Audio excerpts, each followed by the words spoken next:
जी आपके चरणों में कोटि कोटि साहेबंगी जी जी खुश रहिए। मैं बिहार से दरभंगा जिला का हूँ गुरु जी। जी मुझे 2-3 प्रश्न पूछना है आपसे। बोलो। मतलब मुझे एक ज़मीन विवाद में बहुत लफड़ा चल रहा है। अच्छा। उसने लफड़ा क्या है, जैसे बिहार सरकार ज़मीन है, उसने भी लिया मैंने भी लिया हूँ, तो वो है थोड़ा समंगर, तो वो मैं अकेला हूँ। मुझे 5 लड़की और 1 लड़का है आप लोग की दुआ से। ठीक है, मैं खुश हूँ, दिया भगवान, मैंने खुश हूँ, लेकिन वो लोग ज़्यादा दबाव दे रहा है। उसका क्या उपाय है गुरु जी, आप बताइए। किस बात का दबाव?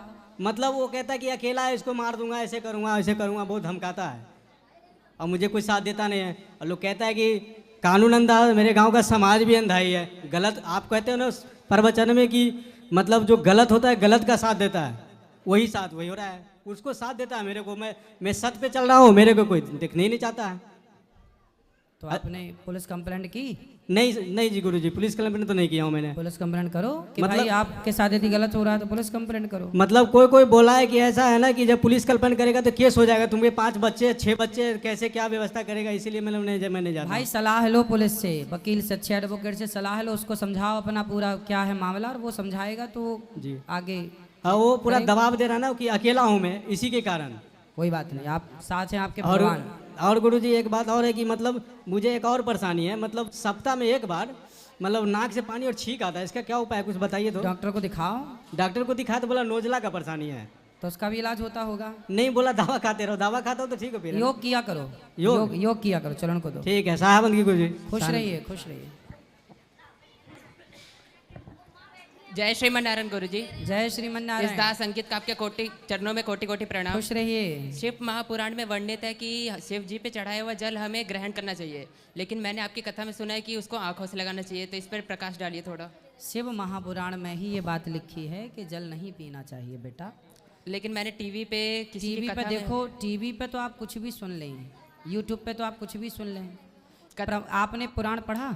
नहीं, शिव पुराण नहीं। तो आप पढ़ो ना, सुनी बातों पर यकीन क्यों करते हो, खुद पढ़ो। कथा उनकी बहुत मतलब ठीक बहुत है, लोग सुनते आप हैं। ठीक हैं, आप किसी की मत सुनो, हमारी भी मत सुनो, पढ़ो। आप लोग इसलिए पढ़ा करो शास्त्रों को, खुद भी पढ़ के देखो क्या सही है क्या गलत है। तो उसे हमें आंखों से लगाना चाहिए। नेत्रों से लगा करके और सिर पर सिंचन कर सकते हैं। शिव जी पर चढ़ा हुआ जल पीने का विधान नहीं है। नहीं है मतलब नहीं है, तभी तो कोई हमें थोड़ी शौक लग रहा है कि हम कोई अलग से बताएं। जो विधान शास्त्रों ने किया, शालिग्राम भगवान का चरणामृत पी लो, उसका विधान पियो। शालिग्राम जी पर, भगवान कृष्ण पर, भगवान राम पर, भगवान नारायण पर चढ़ा हुआ जल पी सकते हैं, पर शिव जी पर चढ़ा हुआ जल सिर्फ नेत्रों से लगा के सिंचन होता है, पीने का विधान नहीं है। आपने पुराने, आज के 10 साल 20 साल 50 साल पहले कभी भी आप शिव जी के मंदिर गए तो वहाँ जल चढ़ा के आते हैं, जल चढ़ाने के बाद उसको पीते नहीं हैं, पीने का विधान था ही नहीं।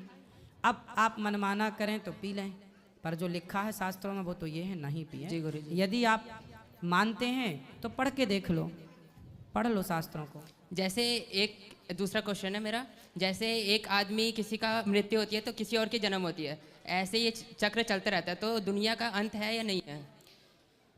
दुनिया का अंत मतलब जन्म हुआ और मृत्यु हो गई। हाँ, ऐसे तो चलते रहेगा। हाँ। तो दुनिया का भी अंत होगा कि सबकी अंत मृत्यु तो होगा। अब जैसे अब अंत कैसे होगा, जैसे सुनामी लहर आज सुनामी आ गई। अभी बद्रीनाथ केदारनाथ में हादसा हुआ था 2012 में, लगभग 12-13 में, तब देखो पूरा खत्म।